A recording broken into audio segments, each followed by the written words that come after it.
එන්න මේ වෙළඳ හිගයන් තියෙන රටවල් වලට එයා Taman පනවන බදු අනුපාතිකය වැඩි කරනවා. ඉතින් කැනඩාව, චීනය, යුරෝපයේ අනිකුත් රටවල්, මෙක්සිකෝව මෙන්න මේ වගේ රටවල් ගත්තට පස්සේ ඒවට පහුගිය කාලය තුල බදු පැනවීම නිතරම සිදු කළා. හැබැයි ඉතින් ඒක අපිට එච්චරම දැනුනේ නැහැ. නමුත් ඔන්න අද නිවේදනයක් එනවා. ඇමරිකාව තීරණය කරනවා කියලා ලංකාවට බදු පනවන්න 44ක බද්දක්. ඒ කියන්නේ අපි ඇමරිකාවට යවන බහන්ඩ ඇමරිකාවේ රට ඇතුළට ගද්දී ට්‍රම්ප් මොකද කරන්නේ? 44ක බද්දක් පනවලා තමයි ගන්නෙ.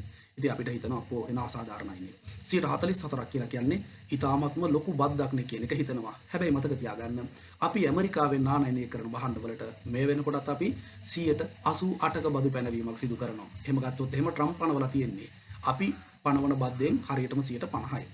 සාමාන්‍යයෙන් ගත්තහම එහෙම නැත්නම් ඇමරිකාව ආනයනය කරන භාණ්ඩ වලට පනවන්නේ 12ක් 12.5ක් වගේ ප්‍රමාණයක්. ඉතින් මෙතනදී අපිට මේ ඊටා විශාල බද්දක් පනවන්න හේතුව තමයි ඇමරිකාව අපෙන් ඊටා විශාල ප්‍රමාණයක භාණ්ඩ හා සේවා මිලදී ගත්තා.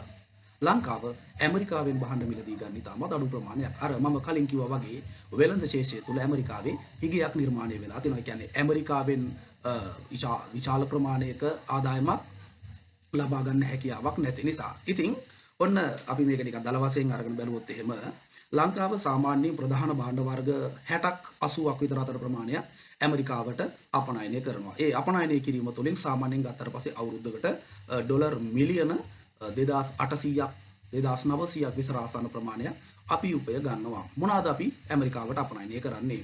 ඇඟලුම්, ඊට පස්සේ රබර්, ඊට පස්සේ තේ, කෝපි, කුරුඳු වගේ ඒවා.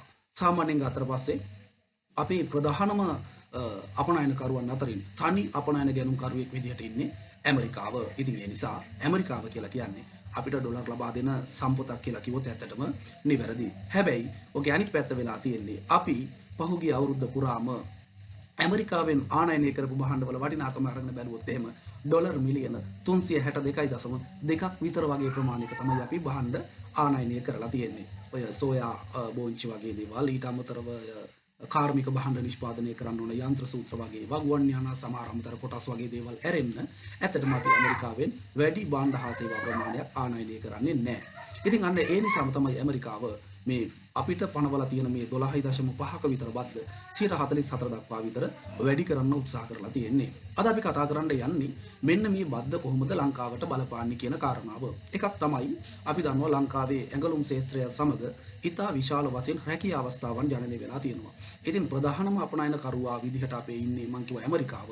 එතකොට ඇමරිකාව අපේ මේ අපි අපනයනය කරන භාණ්ඩ වලට බදු පැනෙවොත් එහෙම අපේ රටෙන් ඇමරිකාව